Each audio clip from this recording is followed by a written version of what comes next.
आराम से, थोड़ा सा दर्द होगा, आराम से आराम से।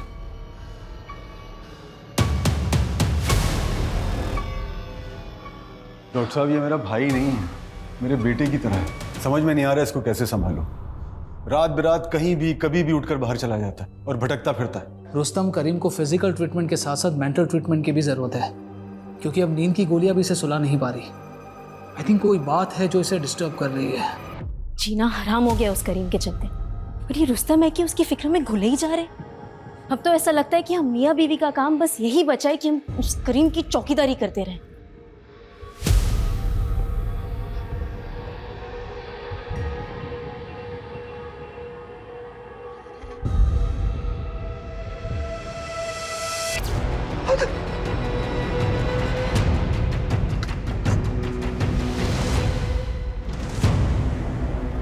भाई आज जो सुमित सर ने बजाई है ना अनमोल की, यार मजा ही आ गया भाई। तेरी वाली आ गई। अरे क्या है इसकी वाली, हमारा शरीफ सा लड़का कुछ बोल तो पाता नहीं है। चुप ना। लेकिन जो भी बोल, अपना भाई एक तरफा मोहब्बत की मिसाल, जिससे मोहब्बत करता है एक बार बात करने भी नहीं आती। अबे ओ, वो तो पढ़ाई चल रही है, वरना 2 मिनट लगेगा इसे सेट करने में। हाँ तो तू जो बोलेगा ना वो हार जाएंगे हम, बस तू करके दिखा। तो ठीक है, अगले 2 दिन में ये लड़की तुम्हारे भाई के बगल में होगी, देख लेना। आदिल, हाँ यह है तेरी ट्यूशन? अबू वो अबू बहुत आशिकी चढ़ी है। चल घर चल, मैं आशिकी निकालता हूँ। अबू चलो। अबू अगर इस बार डिग्री नहीं मिली तो अपने हाथों से गला दबाऊंगा तेरा। ये क्या कर रहे हैं आप? ऐसे कोई जवान बेटे पे हाथ उठाता है क्या? ऐसा कुछ भी नहीं करेगा ये इस बार फेल नहीं होगा। मैं कह रही हूँ ना, माफी मांगना अपने अब्बू से, माफी मांग। अबू हमें माफ कर दीजिए, आइंदा ऐसा नहीं होगा। ऐसा वैसा नहीं, कैसा भी नहीं होना चाहिए, मैं तो यही मैयत गाड़ूंगा तेरी, समझा? ऐसा कुछ भी नहीं करेगा ये। तू जा अपने कमरे में जा और पढ़ाई कर, जा। लगता है इसके अब्बू ने अच्छे से श्रृंगार करके भेजा इसको। नहीं रोशन, लगता है उनको बहू पसंद नहीं आई। नहीं यार, वो तो सिर्फ एक जरिया है, असल गुस्सा तो उन्हें मेरे खराब रिजल्ट पे आया है। 3 साल से डिग्री अटकी हुई है, उसी का बदला लिया है। तो आदिल डिग्री क्लियर कर, नहीं तो जिस हिसाब से भड़ास उतरी है ना, अगली बार उतरी ना तो टिकट कट जाएगा तेरा। वही सोच रहा हूँ यार, क्या करूं। यस, आ गया आइडिया। मायरा पढ़ाएगी अब मुझे। भाई इसका इश्क का भूत अभी भी नहीं उतर रहा भाई। अरे अभी भी ख्वाब देख रहा है उसके यार ये। उतरेगा जब इसका बाप इसके ख्वाबों में घुस के इसकी चमड़ी उधेड़ेगा ना, तब सारा भूत उतरेगा। देखो जो भी करना है करने दो, मुझे रोक नहीं पाएंगे। अभी ये दिखा अपना कारनामा, ले जा। कब से इंतजार था इस मंजर का। अब जो कुटाई होगी ना, काबिले तारीफ होगी। अबे रोशन, क्या तकलीफ है तेरी? क्यों मनहूसियत फैलाता रहता? हाय मायरा, 1 मिनट बात कर सकता हूँ? बोलो। मायरा, तुम मुझे केमिस्ट्री पढ़ाने में थोड़ी हेल्प कर सकती हो? अरे पर मैं तो खुद ही स्टूडेंट हूँ, तुम्हें क्या ही सिखा सकती हूँ। मायरा, तुम तो टॉपर हो, मुझ जैसे बैक बेंचर को तो पढ़ा ही सकती हो। तुमने वो सुना है कि ज्ञान बांटने से बढ़ता है? देखो तुम मुझ जैसे गरीब की हेल्प कर दोगी तो तुम्हारा भी रिवीजन हो जाएगा ना। प्लीज मायरा। अच्छा ठीक है, कल कॉलेज के बाद से शुरू करते हैं। चलेगा, थैंक यू।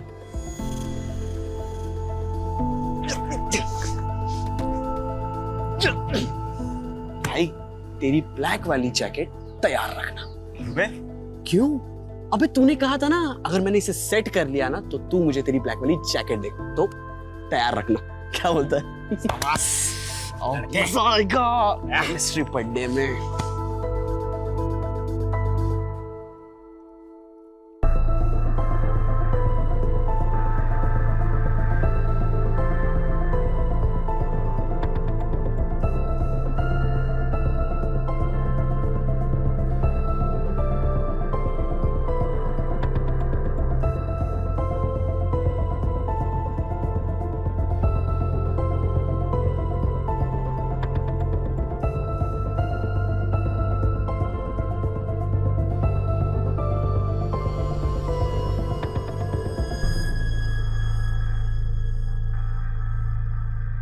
देखिए आदिल अब बच्चा नहीं रहा, अब उसके साथ इतनी सख्ती से क्यों पेश आते हैं? उसके अच्छे के लिए, ताकि वो सही रास्ते पे रहे।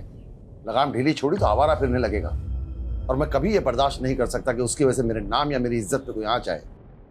अम्मी अब्बू, क्या बात है, किस बात की खुशी है? अम्मी अब्बू, हमें जिस सब्जेक्ट में कंपार्टमेंट थी ना, उसमें हमारे बहुत अच्छे मार्क्स आए और इस बार तो डिग्री मिल ही जाएगी। 3 साल में तो गधे भी पास हो जाते हैं। तुम्हें खुश नहीं, शर्मिंदा होना चाहिए।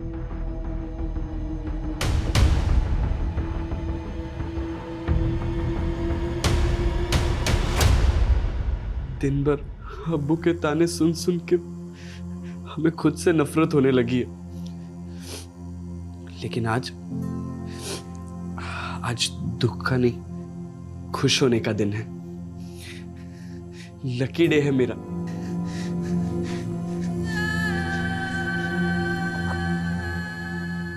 तुम मेरे लाइफ में गुड लक बन के आई हो। मैं तुम्हें अपने से दूर नहीं होने दूंगा। बहुत जल्दी ही मैं तुम्हें अपने दिल की बात बताऊंगा, प्रपोज करूंगा।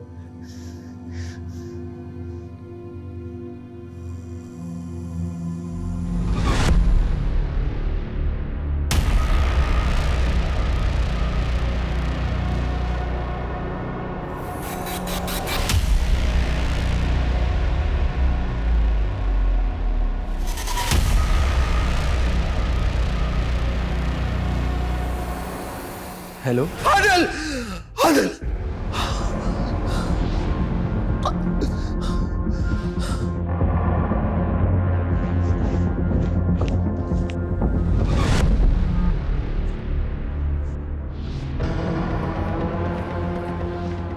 अरे सुनो सुनो सुनो।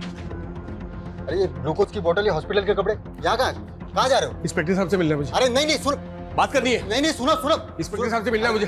अरे छोड़िए, अरे बात करनी है मुझे। अरे आप समझ क्यों नहीं रहे हैं? मुझे सीनियर इंस्पेक्टर से बात करनी है। अगर आप नहीं करवाएंगे तो मैं खुद उनसे बात कर लूंगा। कहाँ है उनका कैबिन? करिए। कहाँ है उनका? हाँ? अरे क्या बदतमीजी है ये, हैं? इंस्पेक्टर साहब, ये हमारा छोटा भाई है। इसकी तरफ से हम माफी मांगते हैं। इसकी तबीयत बिल्कुल ठीक नहीं है। इसकी तबीयत नहीं, इसका दिमाग खराब है। अब देखो ना, ये कौन ऐसे सीधे हॉस्पिटल से ये सलाइन ड्रिप हाथों में लिए पुलिस स्टेशन आता? अरे आप समझ क्यों नहीं रहे? मुझे उनसे कुछ बताना है उनको। क्योंकि जल्दी बात करनी है। चुप रहिए, मुझे बताना है उनको, क्योंकि सीनियर इंस्पेक्टर से बात करनी है।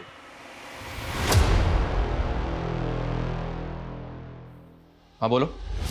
सर, मुझे कुछ कन्फेस करना है। मैंने 21 साल पहले अपने दोस्त का मर्डर किया था। What? तुमने 21 साल पहले अपने दोस्त का मर्डर किया था? तुम ये बताने के लिए आए हो? हाँ, यही बोला मैंने। आप मेरी बात को रिपीट क्यों कर रहे हैं सर? आप मेरी बात समझ नहीं रही। शांत हो जाओ, शांत हो जाओ। आप बैठो बैठो इधर, बैठाइए इसे, बैठाइए। हाँ बैठ जाओ, बैठो करीम, बैठो। ये लो पानी पियो। पानी पी लो बेटा। सर, इसकी फैमिली ने बताया कि इसकी दिमागी हालत बिल्कुल ठीक नहीं है। एक काम करते हैं, इसकी तसल्ली के लिए इसकी रिपोर्ट लिख लेते हैं और फिर इसको वापस हॉस्पिटल भेज देते हैं ताकि इसका इलाज हो पाए। मुझे भी ऐसे ही लग रहा है, पर फिर भी हम इसकी बातों को इग्नोर नहीं कर सकते कुमार। एक बार बात करते हैं, देखते हैं और क्या कहानी सुनाता है। Right sir. चलो चलो, हमने मान लिया कि तुमने अपने दोस्त का मर्डर किया था। तुम्हारे दोस्त का नाम क्या था? आदिल। तो मर्डर हुआ, बात पुलिस तक नहीं पहुंची? 21 साल पहले पुलिस ने इन्वेस्टिगेट नहीं किया? नहीं, पुलिस को मर्डर के बारे में कुछ पता नहीं चला सर। ओके, पुलिस को कुछ पता नहीं चला। और उसकी फैमिली, उनको भी नहीं पता चला कि उनके बेटे का मर्डर हो गया? नहीं नहीं, उनको भी इसके बारे में कुछ पता नहीं चला। अच्छा, वैसे तुमने अपने दोस्त को मारा क्यों?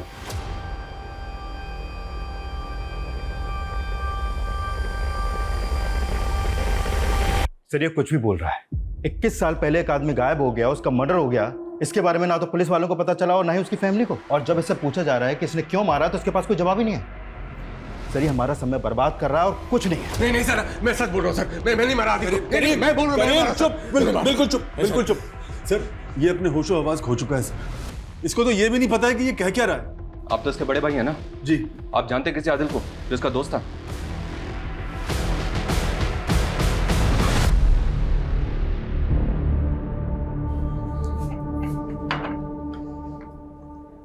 मैं सोच रही थी कि आदिल को वापस बुलाना चाहिए।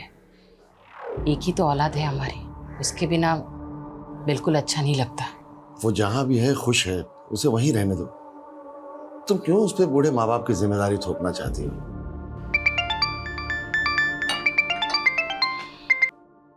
हेलो, कौन?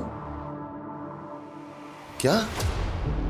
जी जी जी, मैं आ रहा हूँ, मैं आ रहा हूँ। किसका फोन था? वो पुलिस स्टेशन से फोन आया था, उन्होंने मुझे वहां बुलाया। पर क्यों? पता नहीं, ये तो वहां जाकर ही मालूम होगा। मैं कुर्ता पहन के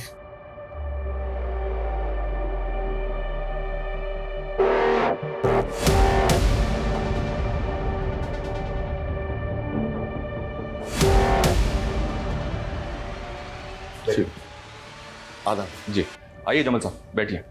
जी शुक्रिया। कैसे हैं आप? जी मैं क्या बात है, क्यों बुलाया आपने मुझे? जमल साहब, दरअसल आपके बेटे आदिल के बारे में कुछ बात करनी है आपसे।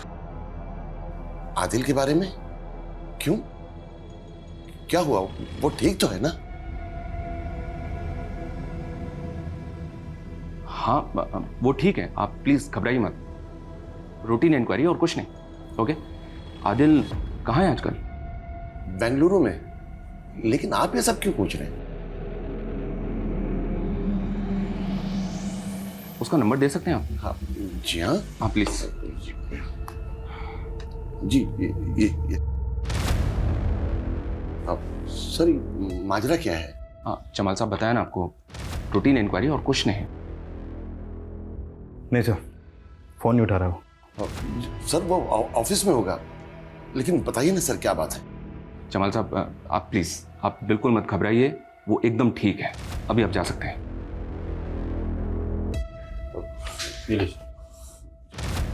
खुदा हाफिज। हाँ खुदा हाफिज। सर करीम कह रहा है कि उसने 21 साल पहले आदिल का मर्डर कर दिया था, लेकिन इनके हिसाब से तो आदिल सही सलामत है, बेंगलुरु में जॉब कर रहा है वो अभी।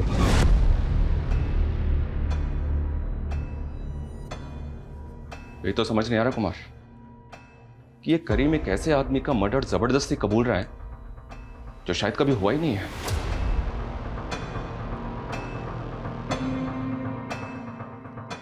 तुम्हारा दिमाग खराब हो गया है? एक बात मेरी ध्यान से सुन लो, 21 साल पहले कुछ नहीं हुआ। नहीं भाईजान, मैंने मारा आदिल को, मैंने कत्ल किया आदिल का। एक बात अपने दिमाग में बिठा लो, तुमने कुछ नहीं किया है, तुमने आदिल का खून नहीं किया है। मैंने नहीं मारा आदिल को, नहीं मारा आदिल को मैंने। तो किसने मारा आदिल को?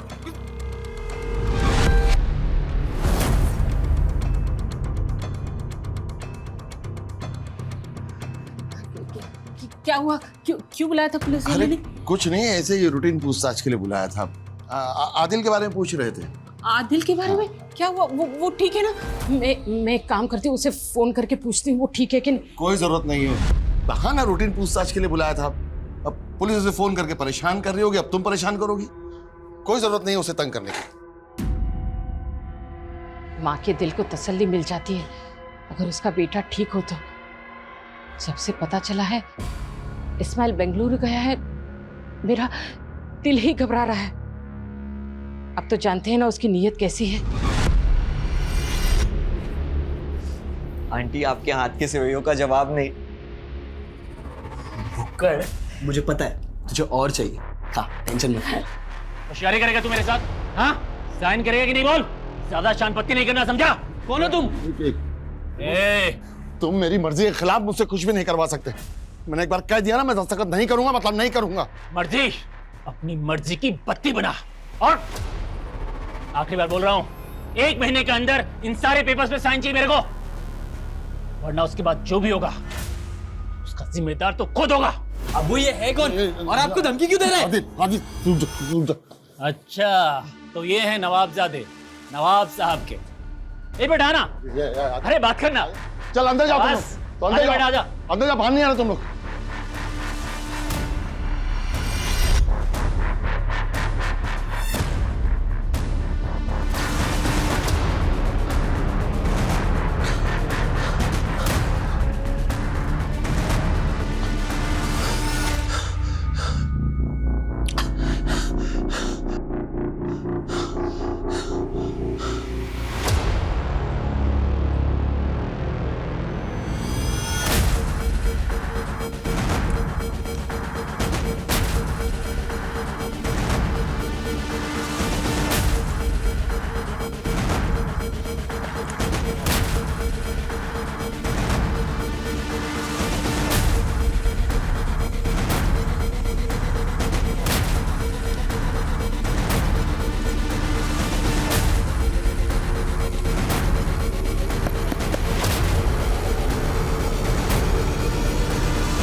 मैं बोल रहा हूँ सर, मैंने ही आदिल का मर्डर किया, अपने इसी हाथों से मारा है उसे।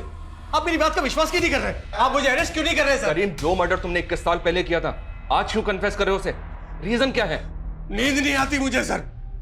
वो आदिल मुझे सोने नहीं देता, जिंदा मुर्दा 24 घंटों मेरी आंखों के सामने रहता है सर। आदिल जिंदा है, उसे कुछ नहीं हुआ है, वो ठीक है एकदम। बेंगलुरु में है। नहीं सर, बेंगलुरु नहीं, वो यहाँ आदर्श नगर में है। 21 साल पहले मैंने खुद उसकी लाश को अपने हाथों से दफनाया था।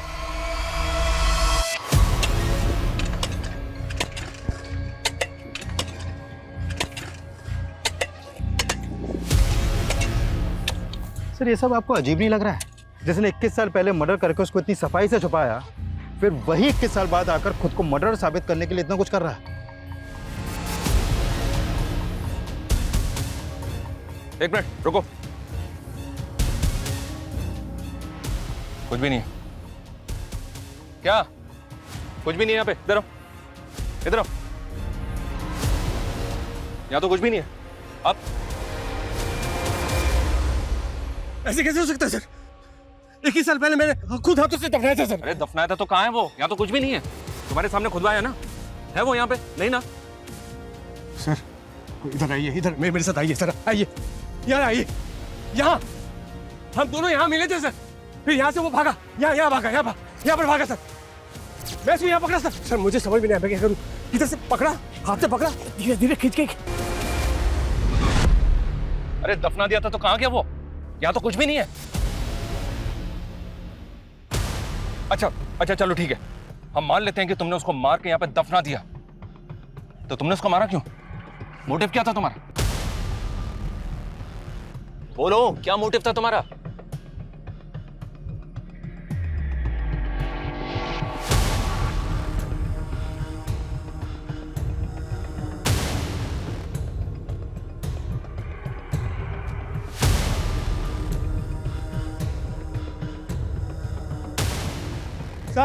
सर इधर आओ, नहीं सर उधर नहीं, लाश को मैं खींच के यहाँ दफनाया था सर। क्या ये सब? कभी बोलते हो इधर दफनाया था, कभी बोलते हो उधर दफनाया था। नहीं सर, मैं गलती हो गई सर, वो उधर नहीं सर, इधर दफनाया था। लाश को खींच के मैं इधर लाया था। वैसा हाँ, इधर आओ, इधर खोदो, मिल जाएगा। नादिया मेरी बात सुनो, नादिया प्लीज रुक जाओ। रुस्तम, तुम्हें जेल जाने का शौक होगा, मुझे नहीं है। और तुम्हारे भाई का ये जुनून ना अब मुझसे बर्दाश्त नहीं होता। नादिया वो बीमार है। वो बीमार नहीं, उसका दिमाग खराब है। तुम्हें समझ नहीं आता क्या? मैं अपने घर जा रही हूँ अब्बा के यहाँ पर, और तुम्हारे सर से जब ये तलवार हट जाएगी ना, तुम मुझे बुला लेना, मैं आ जाऊंगी। नादिया सर मैं बता रहा हूँ, जवाब देना भारी पड़ जाएगा। मजाक बन के रह जाएंगे कि सर फिरे की बातों में आकर पुलिस वालों ने अपना समय और रिसोर्सेज दोनों बर्बाद कर दिया। पता नहीं क्यों पर मुझे उसकी बातों में कुछ तो सच्चाई नजर आ रही है। वो इतने यकीन से जो बोल रहा है। कुछ तो क्या, अगर तबीयत से तोड़ेंगे ना तो पूरी सच्चाई बोल देगा वो, सही बता रहा हूँ मैं। लेकिन ये आंदोलन वाले, इतनी सारी संस्थाएं, फिर वो बखेड़ा खड़ा कर देंगे। मुझे समझ में नहीं आ रहा सर कि आदिल फोन क्यों नहीं उठा रहा। मैं एक काम करता हूँ, दोबारा मिला के देखता हूँ अभी सर। मिलाओ। The number you are trying to call is currently busy. Please try again later. नहीं उठा रहा सर। एक काम करो, उसको मैसेज छोड़ो, कभी तो देखेगा। ठीक है सर। लेकिन सर मुझे लगता है कि हमें आदिल के परिवार वालों से फिर से मिलना चाहिए, फिर से खुल के बात करनी चाहिए। कहीं से कुछ तो मिलेगा। मैं बात तो करनी चाहिए, पर बोलेंगे क्या उन्हें? एक आदमी क्लेम कर रहा है कि 21 साल पहले उसने उनके बेटे को मार के कहीं गाड़ दिया, जबकि वो बेंगलुरु में सही सलामत है। मजाक उड़ाएंगे हमारा। ऊपर से अमृतराज लोग हैं, कहीं कुछ उल्टा ही ना पड़ जाए। पर बात तो करनी पड़ेगी, थोड़ा संभल के और सेंसिटिव तरीके से। करीम, नाम तो सुना हुआ सा लग रहा है, पर याद नहीं आ रहा है कौन है। मुझे भी सुना सुना लग रहा है, पर बात क्या है? हाँ, क्या हुआ? बोलिए ना, मुझे बहुत घबराहट हो रही है। देखिए प्लीज, आप घबराइए मत। वैसे आदिल बेंगलुरु में कब से है? जब से उसकी नौकरी लगी है, 20 से 21 साल। 20 से 21 साल? तो आप लोग आदिल से मिले बेंगलुरु जाते होंगे ना? जी नहीं, दरअसल वो जब से वो नौकरी मिली, वो मसरूफ हुआ है, तो वो कभी यहाँ आ नहीं पाया, और हम लोग भी कभी उससे बेंगलुरु मिलने जा नहीं पाए। संभल कर जाना है। जी अम्मी। अब्बू। हाँ आदिल, देखो बेटा, इंटरव्यू के हर सवाल का जवाब सोच समझ कर देना, हड़बड़ी मत करना। तुम्हें नौकरी हर हाल में मिलनी चाहिए। जी अबू। ये तुम्हारे हाथ में क्या है? अबू वो कुछ नहीं है, डॉक्यूमेंट्स है, वो लोगों ने मंगाए। खुदा हाफिज अबू। खुदा हाफिज। संभल कर जाना। जी अम्मी। उसके बाद मिले तो होंगे ना आप अपने बेटे से? नहीं, कहाँ मिले। वो बेंगलुरु गया, उसे नौकरी मिल गई, उसके काम में इतना मशरूफ हो गया कि यहाँ आ ही नहीं पाया। बहुत बड़ी जगह नौकरी कर रहा है ना वो, फ़ोन करने के लिए भी टाइम नहीं मिलता उसे। आदिल कैसा है तू? बड़े दिनों बाद फ़ोन किया तूने, मैं कब से तेरे फ़ोन का इंतज़ार कर रही थी। तू ठीक है ना? जी अम्मी, काम ही इतना है कि वक्त ही नहीं मिलता। 12-12 घंटे काम करो, फिर घर जाकर सफाई, खाना, कपड़े सब खुद ही को करना पड़ता है। फिर वो बेंगलुरु का ही होके रह गया। तो मतलब आपने अपने बेटे को 20 साल पहले देखा था और उसके बाद से आप अपने बेटे से मिले ही नहीं? नहीं, कभी कभार फ़ोन पे बात होती है, उसका निगाह भी हो गया, अब उसे एक बच्चा भी है। पर आप लोग ये सब क्यों पूछ रहे हैं? वो ठीक तो है ना? हाँ हाँ ठीक है, खुश है, क्या होगा उसे? आप लोग क्यों खामखा उल्टे से सवाल जवाब करके हमें परेशान कर रहे हैं? प्लीज जाइए आप। अरे लेकिन बात, प्लीज जाइए, प्लीज प्लीज जाइए यहाँ से।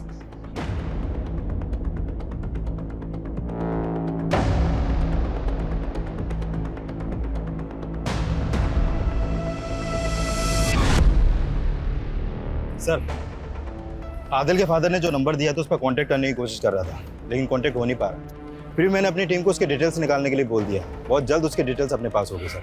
लेकिन सर, मुझे आदिल के माँ बाप की ऐसी हालत देखकर बड़ा बुरा लगा। मतलब एक बच्चे का अपने माँ बाप को 21 साल पहले ऐसे किनारा कर देना, इतना अजीब केस मैंने अपने करियर में कभी नहीं देखा सर। अच्छा, हेलो, क्या? ठीक है सर, आदिल के फादर ने आदिल का जो बेंगलुरु वाला नंबर दिया था वो आदिल के नाम पे नहीं, बल्कि किसी रूपक चौधरी के नाम पे रजिस्टर्ड है। मतलब वो किसी और का नंबर है? तो फिर उनकी आदिल से इस नंबर पर कैसे बात होती है? और सर, ये नंबर पिछले 5 सालों से रूपक चौधरी के नाम पे रजिस्टर्ड है, आदिल के नाम पे कुछ था ही नहीं सर। और उनका तो कहना है कि उनकी हर दूसरे दिन आदिल से फोन पे बात होती है। आखिर कौन है जो हमें गुमराह कर रहा है, जमाल या करीम, या फिर दोनों? पर क्यों? और ये आदिल है कहाँ? तो हो सकता है आदिल जिस तरह से 21 साल पहले अपने माँ बाप को छोड़ के गया, एक बार भी मिलने नहीं आया उनसे, तो शायद फोन पे भी बात नहीं होती होगी। लेकिन उसके माँ बाप बेचारे ये सदमा सह नहीं पाए और ये भ्रम पाल के बैठे हैं कि उनके बेटे से हर दूसरे दिन बात होती है। जो भी है पता तो करना होगा।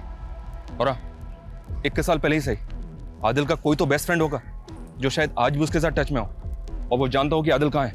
और ये भी पता करो कि आदिल के अपने माँ बाप के साथ रिलेशन कैसे थे। अगर ऐसा क्या हुआ था कि जो नौकरी लगने के 21 साल बाद भी एक बेटे ने अपने माँ बाप की खबर तक नहीं ली।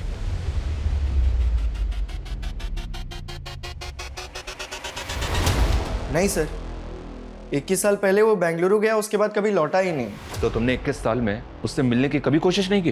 अंकल आंटी ने उसका नया बेंगलुरु का नंबर दिया था, पर वो रॉन्ग निकला। मैंने कई सोशल मीडिया पे भी उसे ढूंढने की कोशिश की, पर वो कहीं मिला नहीं।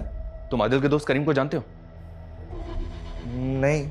अच्छा, बेंगलुरु जाने से पहले आदिल के साथ क्या कुछ ऐसा हुआ था जिसकी वजह से वो सबके साथ कांटेक्ट तोड़ सकता है?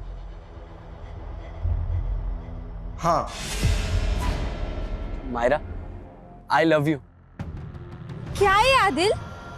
मायरा, ये क्या कर रही हो? तुम्हें पता है तुम मेरे लिए बहुत लकी हो। तुम मिली, मुझे डिग्री मिल गई। आदिल क्या बकवास कर रहे हो तुम? बकवास? मायरा, मायरा मैं तुम्हें अपनी फीलिंग बता रहा हूँ। तुम मेरे दिल को। ओ भाई, दूर रहो मुझसे, और खबरदार अगर मुझसे कांटेक्ट करने की भी कोशिश की तो।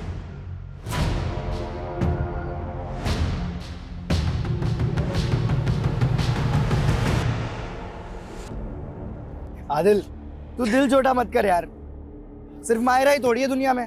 चल दूसरी लड़की पटाएंगे, चल आजा चल। क्या धोया यार लड़की ने यार। मनोज, ये सब तेरी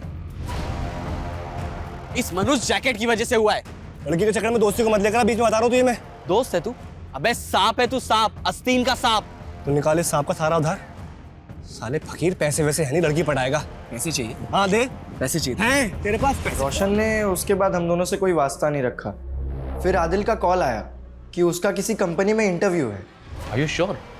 पक्का आदिल का ही फोन आया था? हाँ सर, उसके 1-2 दिन बाद उसने कॉल भी किया कि उसकी उस कंपनी में जॉब लग गई है और वहाँ एक उसका दोस्त है विशाल, वो उसी के साथ रहता है। उसने विशाल के बारे में तुम्हें भी बताया था? हाँ। तुम जाओ। जी। विशाल वो आखिरी आदमी है जिसके साथ आदिल बेंगलुरु में टच में था। इस विशाल की कांटेक्ट डिटेल्स निकालो तुरंत। हो सकता है कि उसको पता हो कि आदिल कहाँ है। Okay sir. तब तक इस रोशन की खबर लेते हैं। सर आप गड़े हुए मुर्दे क्यों खाड़ रहे हो? वो बचपना था, झगड़ा हुआ खत्म हुआ। खत्म हुआ नहीं ना, बाकी का हिसाब तो तुम बाद में करने वाले थे। हिसाब किससे करवाया? खुद किया या किसी से करवाया? आदिल की सुपारी करीम को दी थी ना तूने। सर वो तो मैंने गुस्से में बोल दिया था और मैं किसी करीम को नहीं जानता। और सर वो सुपारी, आदिल का मर्डर हो गया क्या? देख रोशन, इस केस में ना गड़े मुर्दे ऑलरेडी उखड़ने शुरू हो गए हैं। अब तू अपनी तरफ के मुर्दे उखाड़। अगर हम अपनी पे आ गए ना तो मुर्दे के साथ साथ जिंदे भी उखड़ जाएंगे। चल बोल। हाँ सर, आदिल का और मेरा किस्सा खत्म नहीं हुआ था। मुझे नीचा दिखाने के अलावा तेरे पास कोई काम नहीं है ना? मेरा बाप मुझे मारता है, मैं पढ़ाई में जीरो हूँ, अब तो वो लड़की ने मुझे चाटे मारे। यही सारे ताने सुनाने आया ना तुम? नहीं भाई, मैं एक काम करना, तू बहुत शर्त लगाता है ना, चल एक आखिरी शर्त लगाते।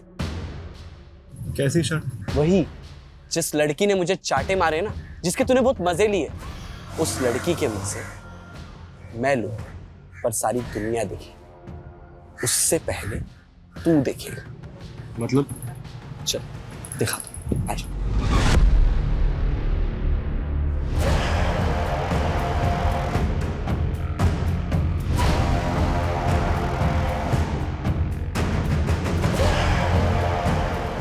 ओए, कौन है बे तू?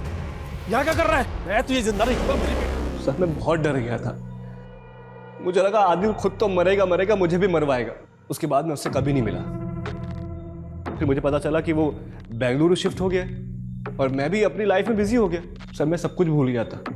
मुझे आज आपसे पता चल रहा है कि आदिल का मर्डर हो गया।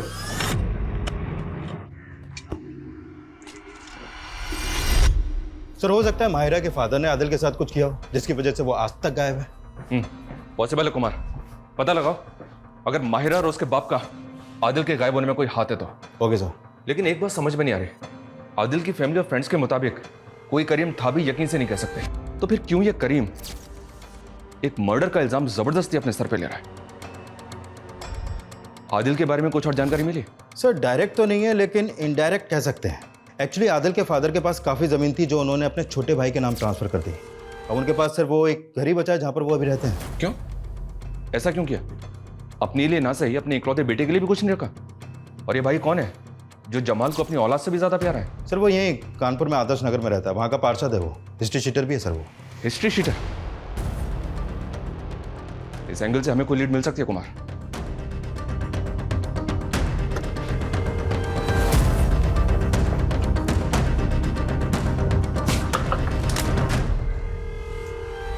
इस्माइल जी। कमाल का इत्तेफाक है ना, इधर आदिल बेंगलुरु गया और उधर जमाल ने अपनी सारी प्रॉपर्टी आपके नाम लिख दी। वही प्रॉपर्टी जिसके लिए कई बार झगड़ा भी हो चुका था। झगड़ा नहीं हुआ था, हाँ बहस जरूर हुई थी। और फिर जो चीज़ मेरी थी वो तो उसे वापस करनी थी। आप लोग समझे नहीं, दरअसल वो बुढ़ा मेरे बाप की नाजायज औलाद है और नाजायज तरीके से उसने सब कुछ हासिल किया था और फिर मैंने अपने जायज़ तरीके अपनाए हैं और जो चीज़ मेरी थी उसे वापस हासिल कर लिया। इसमें गलत क्या है? अभी तक आदिल के बारे में जितनी भी जानकारी मिली है उससे तो यही लगता है कि अगर सचमुच उसका मर्डर हुआ है तो मर्डर का मोटिव बहुत लोगों के पास है। माहिरा का बाप रोशन, आदिल का खुद का बाप, जबकि मर्डर करीम कबूल कर रहा है। पर वो ऐसा क्यों कर रहा है? उसका तो कुछ मोटिव भी नजर नहीं आ रहा है। पर जो भी हो, अब इन सब लोगों से साफ साफ बात करने का वक्त आ गया है।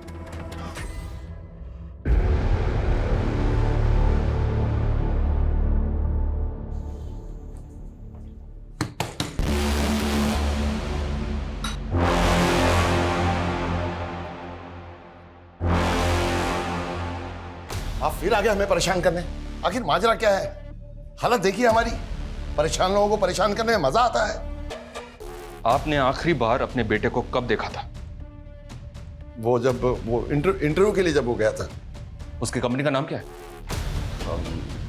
किमाया फार्मा। हम इसी कंपनी को ज्वाइन किया था उसने बेंगलुरु में। झूठ बोल रहे हैं आप। हमने पता किया है, आपके बेटे ने ये कंपनी कभी ज्वाइन नहीं की। और हमने ये भी पता किया कि आप अपने बेटे के साथ स्ट्रिक्ट थे, इतने स्ट्रिक्ट कि आपने अपने जवान बेटे को एक बार मार्केट में उसके दोस्तों के सामने पीटा था। मैंने वही किया जो एक जिम्मेदार बाप को करना चाहिए। मेरा लड़का मवालियों की तरह किसी लड़की की इज्जत के साथ खिलवाड़ नहीं कर सकता। किसी लड़की के साथ या पर्टिकुलर किसी एक लड़की के साथ? वो जिस लड़की का ख्वाब देख रहा था वो हमारी बिरादरी की नहीं थी। मुझे लगा उसे सबक मिल गया होगा, लेकिन नहीं। वो जिस दिन इंटरव्यू के लिए निकला उसी दिन मैंने देखा कि वो अब भी उस लड़की के प्यार में पागल है।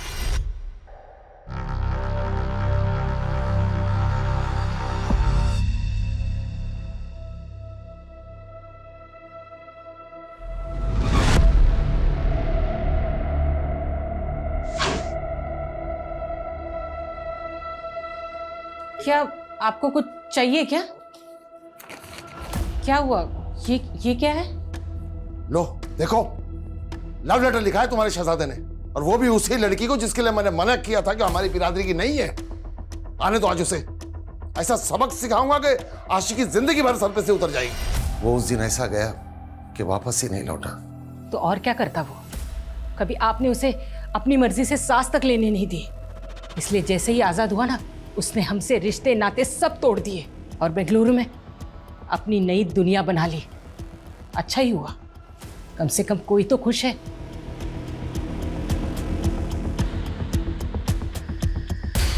देखिए सर, ऑलमोस्ट 21 साल हो चुके हैं मुझे आदिल को देखे हुए। विशाल, बता सकते हो जब आदिल आखिरी बार बेंगलुरु आया था तो वो तुम्हारे घर पे कब आया था? क्योंकि यहाँ उसने ये बताया कि जब वो इंटरव्यू देने बेंगलुरु गया था तो वो तुम्हारे यहाँ रुका था। मेरे घर रुका था? नहीं सर, वो तो कभी मेरे घर आया ही नहीं सर। और जब से मैंने कानपुर छोड़ा है मैं अभी तक उससे मिला ही नहीं हूँ सर। तो ये कैसे पॉसिबल है? आप क्यों आदिल के बारे में बेवजह और बेतुके सवाल पूछ के हमें परेशान कर रहे हैं? परेशान तो हम भी हो रहे हैं, क्योंकि एक आदमी है जो हमारे सामने आकर खुद ये कबूल कर रहा है कि उसने 21 साल पहले आपके बेटे को मार के यहीं आदर्श नगर में गाड़ दिया।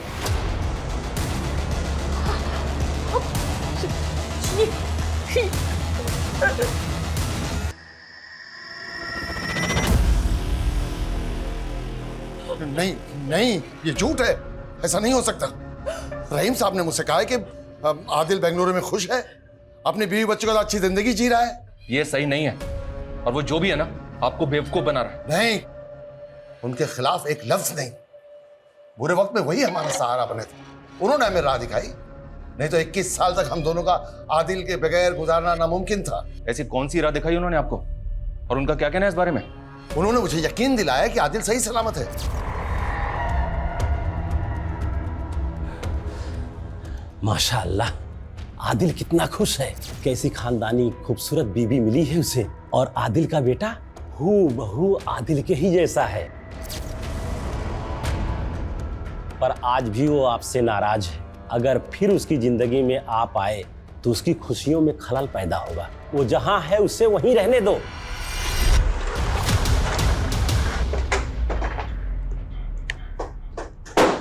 जी हाँ, मैं ही माहिरा का बाबू। बोलिए क्या काम है? आदिल को तो जानते हैं ना आप, जिसे आपने 21 साल पहले अपनी बेटी माहिरा का वीडियो बनाते हुए पकड़ा था। हाँ याद है, उसको कैसे भूल सकता हूँ मैं। ओए, कौन है बे तू? यहाँ क्या कर रहा है? मैं तुझे जिंदा नहीं छोड़ा। मेरी बेटी के उसमें क्या कर रहा था तू? तो फिर आपने अपनी धमकी को सच साबित कर दिया और आदिल को जान से मार दिया है ना? मैं तो उसको उसी दिन मार देता अगर वो बचकर नहीं भागता। आपकी बेटी माहिरा कहाँ अभी? मेरी बेटी माहिरा 1 साल पहले रुखसत हो गई है। हम इतने में ही सब्र करके खुश थे कि आदिल जहां है खुश है, और आज आप बता रहे हैं कि 21 साल पहले किसी करीम नाम के इंसान ने आदिल का कत्ल कर दिया। कौन है ये करीम? फोटो देखो, ये है करीम। ये उसकी अभी की फोटो है और ये 20 साल पहले की फोटो है। जानते हैं आप ऐसे?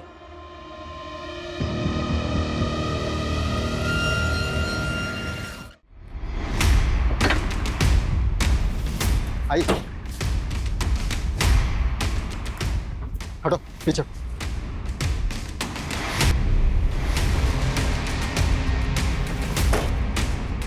पीछे हटो। सर ये कंकाल, सर कुछ समझ में नहीं आ रहा इस कहानी में। आदिल माहिरा को लेकर अपसेस था और फिर माहिरा से अपना बदला लेकर वो बेंगलुरु शिफ्ट होना चाहता था। फिर जबकि कोई और भी था जो आदिल से ऑब्सेस था। और जो नहीं चाहता था कि आदिल कानपुर छोड़कर बेंगलुरु जाए।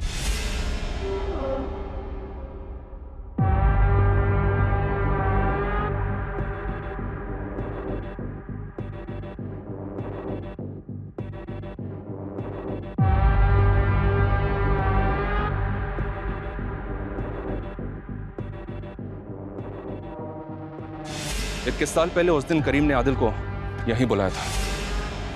बैंगलोर? तू मुझे छोड़ के बैंगलोर जा रहा है? और हमारा रिश्ता? रिश्ता? कौन सी दुनिया में है तू? देख, जो था वो यहीं तक था और इसके आगे कुछ नहीं होगा। और तू जानता नहीं है मेरे अब्बू को? मुझसे प्यार करने से पहले अपने अब्बू की याद नहीं आई? देख करीम, जज्बाती मत हो और गले मत पड़। तुझे भी पता है मुझे लड़का लड़की दोनों में इंटरेस्ट है, लेकिन आज न कल मुझे भी तो घर बसाना है, शादी करनी है। तुझे भी पहले से पता है कि मेरा इंटरेस्ट सिर्फ तुझ में। मैं प्यार करता हूँ तुझसे। छोड़ यार। लेकिन अब प्यार से ज्यादा ना नफरत है तुझसे। तो अच्छी बात है ना, तुझे भूलने में आसानी होगी। यार करीम, मैं जा रहा हूँ। कहाँ जा रहा है तू? तू मुझे छोड़ के जाएगा? तू मुझे छोड़ के जाएगा? जा, जा छोड़ के। जा रहा करीम, जा। करीम ये क्या कर रहा है? जा करीम। करीम आदिल रुक। उस रात करीम आदिल को मारने का सोच कर ही आया था। अपने प्लान को अंजाम देने के बाद आदिल के अम्मी और अब्बू और आदिल के दोस्तों को जो कॉल्स गए थे आदिल की तरफ से, वो सारे कॉल्स करीम ने किए थे। उसने सबको विश्वास दिला दिया था कि आदिल बेंगलुरु की एक बड़ी कंपनी में जॉब कर रहा है और सब ठीक है।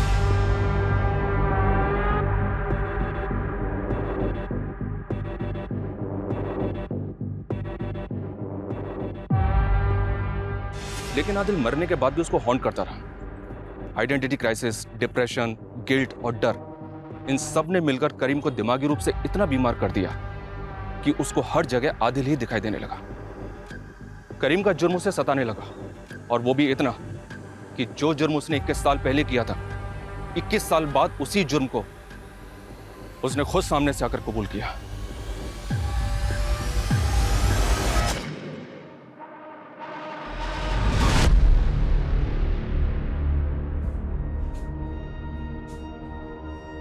क्यों? जब इतने साल नहीं कबूला तो अब क्यों? हम इसी भरम में खुश थे कि हमारा बेटा कहीं पर है अपने परिवार के साथ, और इसी भरम में हम इस दुनिया से रुखसत हो जाते। लेकिन तूने हमसे हमारा ये भरम भी झेल लिया है।